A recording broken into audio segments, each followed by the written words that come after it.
Let's talk about it, Boulder. What's up, boss? You believe that?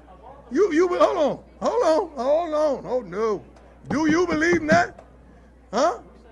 We are roughly 99 days away from week 0 of the college football season, and ESPN dropped a nice article around 100 days and a whole bunch of storylines to look at. And of course, Coach Prime and the Colorado Buffaloes ended up on that list as one of the top 10 storylines coming up. So we got to talk about what that storyline is and what jumped out the most in these articles. Plus, Bill Connelly over at ESPN has Colorado ranked number 10 in the Big 12. I'll explain why here on the Prime Time for College Football. Thank y'all for pulling up. I'm Jay. Let's talk a little bit of ball today. You know,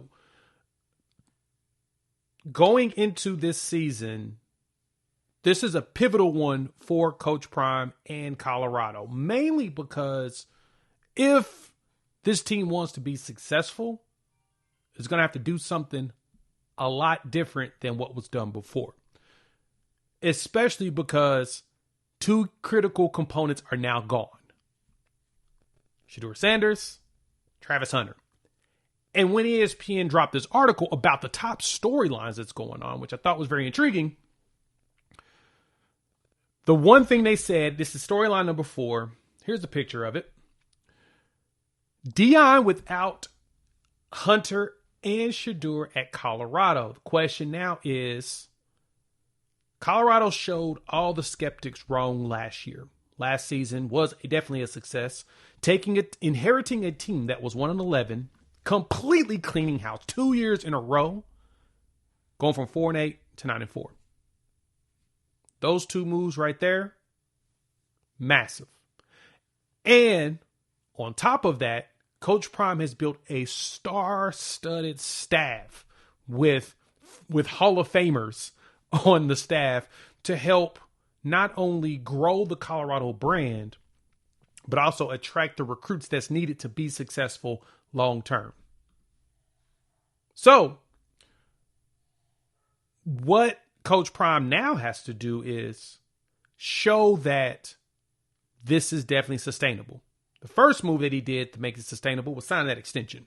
We all know that extension was big. If you've been here on the channel before, dropped a video talking about the negative recruiting that's going against Colorado right now. Teams are doing it like crazy. That was the big storyline initially. That's why you probably, to me, you're seeing not so many commitments yet. I mean, you have technically one high school commit, one transfer commit, because schools were leveraging that to their advantage. Prime's leaving with his kids to go to the pros. He's not going to stick around here. He doesn't want to be here. Well, here we go. Prime signs a 5-year extension and shows that he wants to be here long term.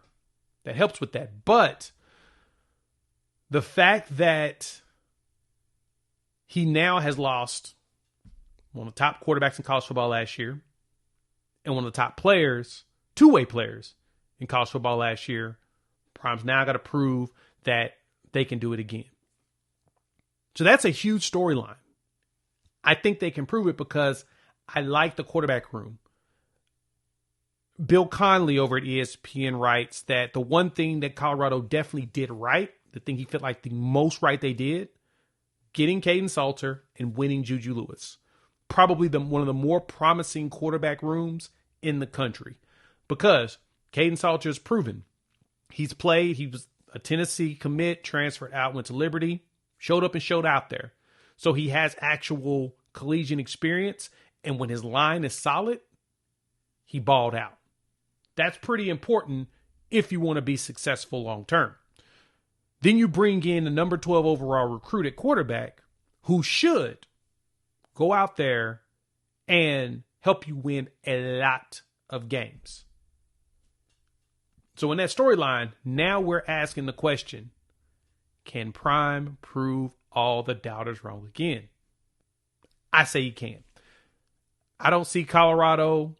We'll talk about this in another video soon in detail, but the win totals for next season are out, and that over-under number for Colorado right now is 6.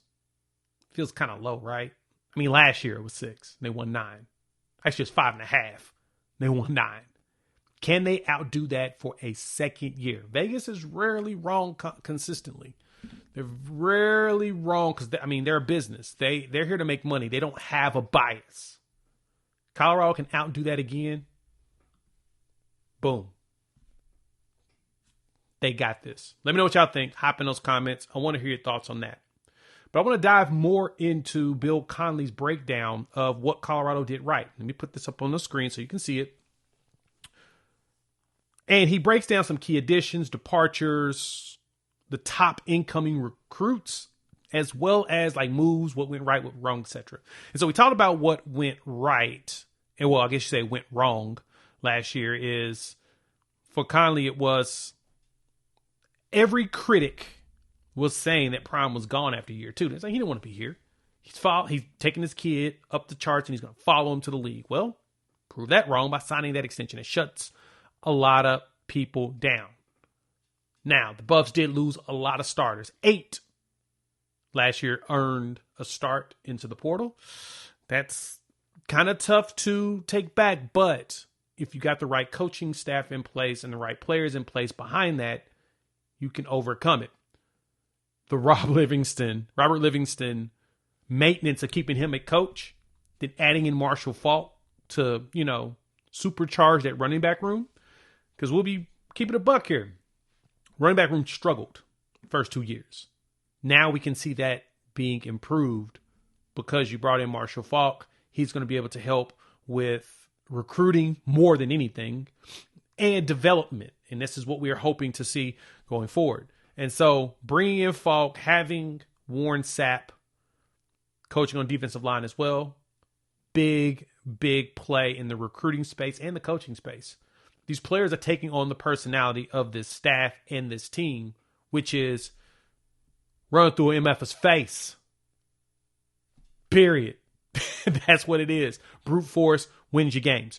But the key additions, adding in a Jaheim Otis. I love the Joseph Williams. And honestly, I would have thrown Sincere Brown and Hakeem Williams on that wide receiver because that gives a lot of weapons in the wide receiver room. After you just saw 3 dudes get drafted, which was the most in college football, 3 wide receivers got drafted. Huge.